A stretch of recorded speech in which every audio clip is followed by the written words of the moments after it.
Hello everyone. आज हम BSc part second का paper third electronics and solid state devices का लेक्चर 13 स्टार्ट करने वाले हैं। आज का जो टॉपिक है वो है मैक्सिमम पावर ट्रांसफ़र थ्योरम, शक्ति का अधिकतम संचरण प्रमेय। इसको हम इसका प्रूफ करने वाले हैं। तो सबसे पहले स्टेटमेंट की बात करते हैं। स्टेटमेंट क्या कहता है? According to maximum power theorem, when in any circuit the load impedance and the internal impedance of the source are conjugate, then the power transfer to the load is maximum. जब internal impedance load impedance के बराबर हो जाएगा तब उस वक्त जो power होगी वो जो शक्ति का जो संचरण होगा वो अधिकतम होगा। पावर उस वक्त मैक्सिमम होगी लोड के थ्रू। तो क्या प्रूव करना चाहिए हमें? अभी हम ये जो प्रूव कर रहे हैं वो एसी सर्किट एनालिसिस के लिए कर रहे हैं। इट मीन्स हमने एक कॉम्प्लेक्स नेटवर्क है जिसमें कोई लोड लगा हुआ है, लोड इम्पीडेंस ZL लगा हुआ है, उसका एक इक्विवेलेंट सर्किट बना लिया। हमें पता है किसी भी कॉम्प्लेक्स नेटवर्क का हम एक थेवेनिन इक्विवेलेंट सर्किट बना लेते हैं। तो हमने एक थेवेनिन इक्विवेलेंट सर्किट बना लिया। ये जो पार्ट है सर्किट का हम कह सकते हैं कि ये थेवेनिन इक्विवेलेंट सर्किट है, और या ये एक एसी सर्किट है। और सेम हमने लोड जैसे यहाँ कॉम्प्लेक्स नेटवर्क में लगा हुआ वैसे ही यहाँ लोड लगा रखा है। तो इस कॉम्प्लेक्स नेटवर्क को हमने थेवेनिन इक्विवेलेंट सर्किट के बराबर बना लिया और उसके साथ हमने लोड लगा दिया।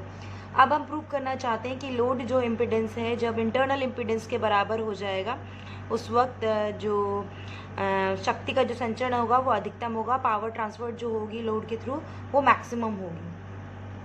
तो सबसे पहली बात, क्योंकि ये ऑल्टरनेटिंग करंट मतलब एसी सर्किट एनालिसिस हो रहा है, तो इसमें हम जो इम्पीडेंस है ZEQ जो थेवेनिन्स का इक्विवेलेंट इम्पीडेंस है और जो लोड इम्पीडेंस है उसको हमने मान लिया है कि जैसे ZL जो है वो हमारा कॉम्बिनेशन है RL का प्लस JXL का। मतलब इसमें इमेजनरी रियल पार्ट जो है रेजिस्टिव पार्ट है और जो इमेजनरी पार्ट है वो रिएक्टिव पार्ट्स है।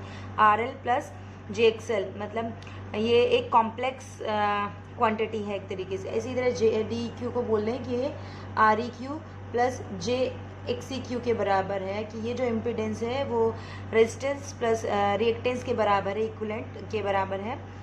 तो ऐसी कंडीशन में हमें क्या प्रूव करना है कि पावर तब मैक्सिमम होगी जब हम कह रहे हैं लोड इम्पीडेंस सोर्स के इम्पीडेंस के बराबर, इंटरनल इम्पीडेंस के बराबर। इसका मतलब RL should be equal to REQ, ठीक है। और जो आपका जो एक्सेल पार्ट है, इमेजनरी पार्ट है, वो होना चाहिए माइनस ऑफ XEQ के बराबर होना चाहिए, या XEQ is equal to minus XL होना चाहिए।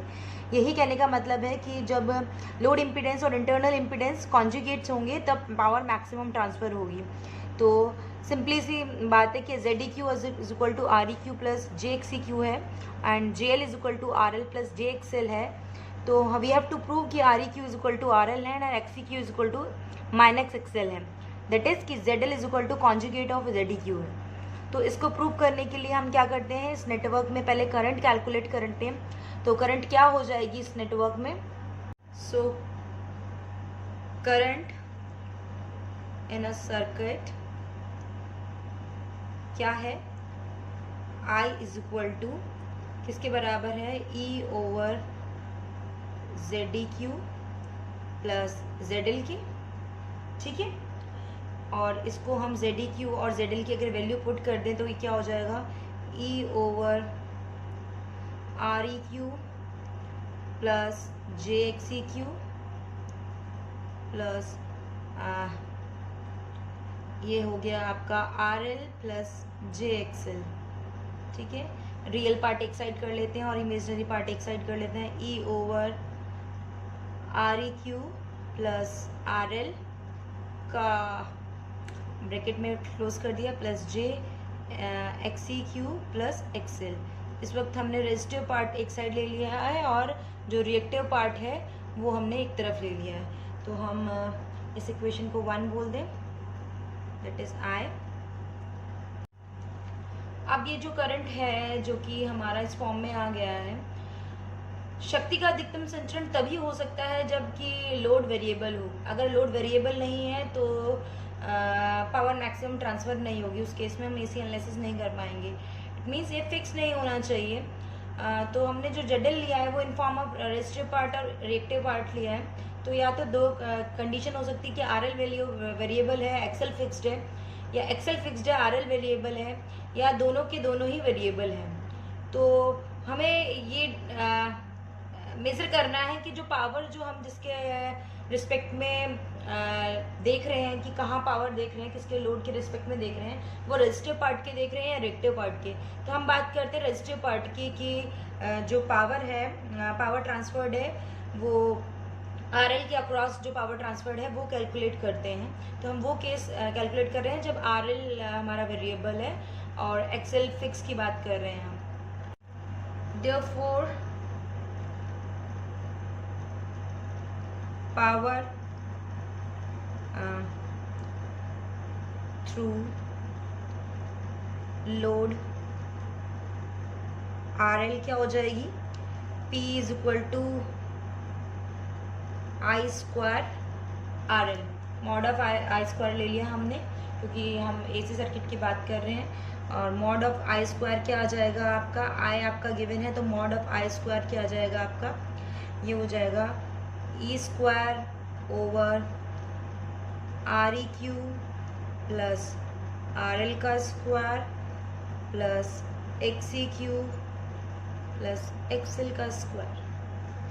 कैसे किया है हमने, एज यू नो हमने ये देखा, ये जो इक्वेशन लेकर आए हैं हम ये लेकर आए हैं। जब मॉड ऑफ करेंगे तो क्या होगा, किसी भी कॉम्प्लेक्स क्वांटिटी का जब मॉड कैलकुलेट करते हैं तो कैसे होता है,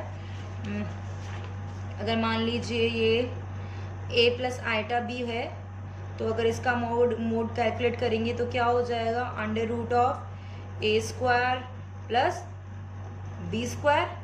ठीक है, तो यहाँ हमने क्या कर दिया, इसका अंडर रूट लगेगा क्योंकि स्क्वायर लिया तो अंडर रूट हट गया, R E Q plus R L का square plus X E Q plus X L का स्क्वायर। ठीक है, तो अब P मैक्सिमम होने के लिए ये जो वैल्यू है X E Q plus XL ये ज़ीरो होनी चाहिए। अगर हम लोड के अक्रॉस बात करें, पहले तो पावर में वैल्यू पुट कर लेते हैं। P is equal to E square over R E Q plus R L का square plus X E Q plus X L का square into R L.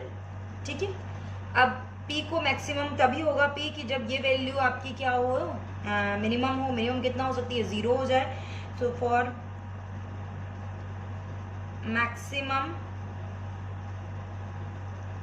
P, for maximum power लिख लें, for maximum power x E Q plus XL is equal should be zero. ठीक है, तो ये कितना होना चाहिए, x E Q plus XL कितना होना चाहिए, ज़ीरो होना चाहिए। इससे क्या आ जाएगा, X E Q is equal to minus XL. ठीक है, ये जो हमारी इक्वेशन है हम इसमें इक्वेशंस में नंबर दे लेते हैं, इसको हम सेकंड बोल देते हैं और इसे हम थर्ड बोल देते हैं। तो हमारा जो एक पार्ट था थ्योरम का कि X E Q is equal to minus XL होना चाहिए, वो प्रूव हो गया। ऐसी कंडीशन में जो हमारा पावर है वो क्या हो जाएगा, therefore P is equal to E square R L over R E Q plus R L का स्क्वायर। ठीक है, ये इक्वेशन हमारी हो गई फोर्थ। अब इक्वेशन फोर्थ को देखने से ये लग रहा है कि जो P का जो वैल्यू है वो टोटली आर एल पे डिपेंड करता है और आर एल के किसी पर्टिकुलर वैल्यू, स्पेसिफिक वैल्यू के लिए P मैक्सिमम होने के लिए क्या करें, हम dP बाय इसको डिफरेंशिएट कर दें। ठीक है, सो for specific value of RL, P will be maximum कब होगा, जब हम कहें कि dP ओवर DRL क्या हो आपका ज़ीरो के इक्वल। ठीक है, ऐसे ही किसी क्वांटिटी को हम मैक्सिमम प्रूव करते हैं तो इसका इक्वेशन 4 से इसका dP ओवर DRL करें तो क्या हो जाएगा, D ओवर DRL, और ये क्वांटिटी हम एज इट इज लिखते हैं E square R L over R E Q plus R L का whole square is equal to zero. तो इसको u ओवर v के फॉर्मूले से हम खोल लेते हैं, वो क्या हो जाएगा, u ओवर v के फॉर्मूले से are E Q plus R L का होल स्क्वायर है उसका और ट्वाइस होगा तो 4 पावर 4 आ जाएगी, are E Q plus R L का स्क्वायर, ठीक है। आर एल का क्या हो जाएगा 1 और as it is E square minus E square R L, और यहाँ जो है आर एल का क्या हो जाएगा ट्वाइस ऑफ इसका क्या हो जाएगा 2 R E Q plus R L equals to 0। इसको जब आप सॉल्व, यहाँ ई स्क्वायर भी आपका, तो ई स्क्वायर भी हम हटा देते हैं यहाँ से, क्या हो जाएगा R E Q plus R L का whole square minus twice of R E Q plus R L is equal to 0, ठीक है। तो ये आपका जो रह जाएगा वो रह जाएगा, इसको हम अगर खोलें तो ये हो जाएगा आपका फैक्टर्स बन जाएंगे R E Q plus R L और R E Q minus R L के, ठीक है, इज इक्वल टू 0। तो ये हो जाएगा आर ई क्यू का स्क्वायर प्लस आर एल का square minus equal to twice of R L square इधर जाएगा, तो ये हो जाएगा दिस इम्प्लाइज, यहीं लिख देती हूँ मैं, are E Q square minus R L का स्क्वायर इज इक्वल टू 0। तो ए स्क्वायर माइनस बी स्क्वायर का फॉर्मूला बन गया ए प्लस बी और ए माइनस बी, और यहाँ से हम को क्या मिल रहा है कि या तो R E Q plus R L is equal to 0 हो, या फिर R E Q minus R L is equal to 0, और अगर ये 0 होगा तो इससे हमें क्या मिल जाएगा R E Q is equal to R L. So ये हमारा रिएक्टिव पार्ट है जो कि हम चाहते थे कि इक्विवेलेंट हो लोड रेजिस्टेंस के, तो ये हमारा हो गया। हम कह सकते हैं अब कि हमने प्रूव कर दिया है X E Q is equal to minus XL and R E Q is equal to R L. That means कि जो जेड ई क्यू है वो कॉम्प्लेक्स कॉन्जुगेट है जेड एल का, यही हमारे को प्रूव करना था। तो ये है आपके मैक्सिमम पावर ट्रांसफर थ्योरम, जिसमें कि शक्ति का अधिकतम संचरण तभी होगा जबकि लोड इम्पीडेंस इंटरनल इम्पीडेंस के बराबर हो, और एसी सर्किट की बात कर रहे हैं तो लोड इम्पीडेंस इंटरनल इम्पीडेंस के कॉन्जुगेट के बराबर हो, ठीक है। सो नेक्स्ट है हमारा मिलर थ्योरम, जिसे कि हिंदी में मिलर प्रमेय कहते हैं। ये इस थ्योरम के अकॉर्डिंग किसी भी 4 टर्मिनल नेटवर्क में अगर कोई इस तरह का नेटवर्क है, ठीक है, ये कोई 4 टर्मिनल नेटवर्क है जिस पे इनपुट की वोल्टेज V1 है, आउटपुट की वोल्टेज V2 है, और इनके बीच एक इम्पीडेंस Z कनेक्टेड है, ठीक है, इम्पीडेंस Z कनेक्टेड है।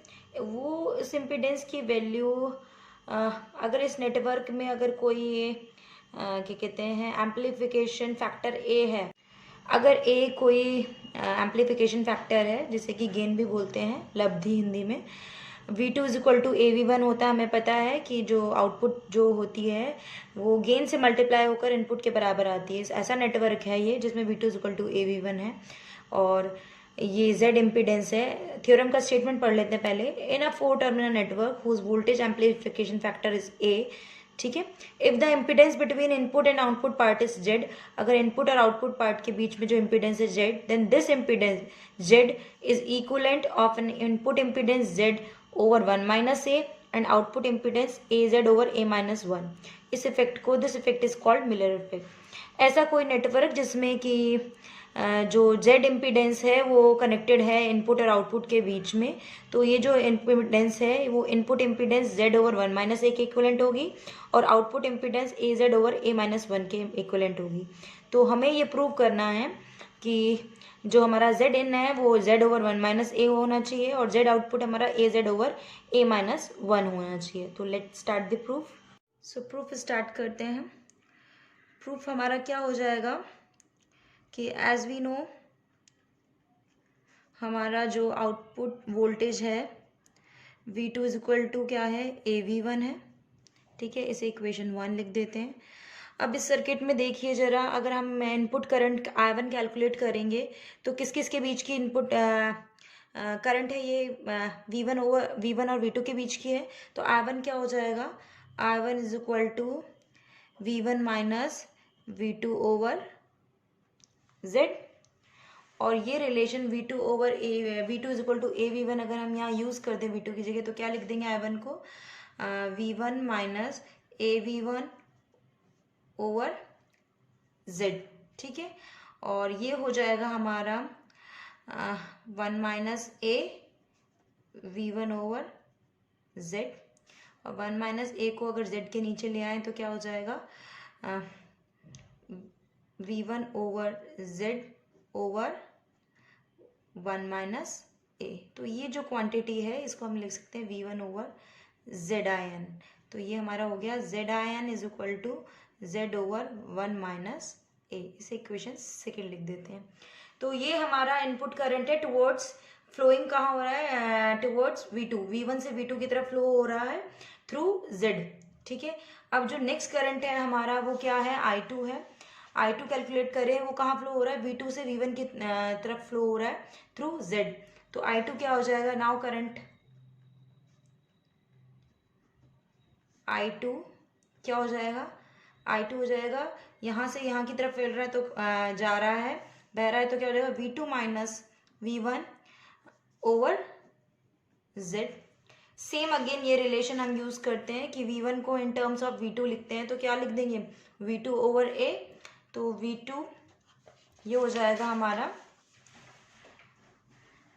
V2 minus V2 over A over Z, ठीक है। ये हो जाएगा हमारा A V2 minus V2 over AZ, that is A minus 1 V2 over AZ। ये हो जाएगा V2 ओवर AZ, और इसको नीचे ले जाएं हम A माइनस 1 को, तो ये हमारा Z आउटपुट हो जाएगा, आउटपुट इम्पिडेंस आ जाएगा, जैसे कि हम लिख सकते हैं V2 ओवर ZO, और this implies ZO is equal to AZ over A minus 1, equation third. तो ये हमने प्रूव कर दिया है, ये हमारा आउटपुट इम्पिडेंस है और ये हमारा इनपुट इम्पिडेंस है, यही हमें प्रूव करना था। यही जो है जो हमारा सर्किट है उसमें जो हमने बनाया कि जो ZIN है वो हमारा Z ओवर 1 माइनस ए के इक्वलेंट आएगा, जो कि आ चुका है, ठीक है। और जो हमारा ZO है वो हमारा जो आना चाहिए AZ ओवर A माइनस 1 के इक्वलेंट आना चाहिए, तो ये भी आ गया। तो this is our Miller theorem. तो ये आपकी सारी अब तक जो थी नेटवर्क्स की थ्योरम कंप्लीट हो चुकी हैं, सारी की सारी थ्योरम्स आपके प्रूफ हो चुकी हैं। नेक्स्ट जो अब इस यूनिट का एक सेकंड पार्ट बचा है वो हम नेक्स्ट लेक्चर में करेंगे। अभी के लिए थैंक यू।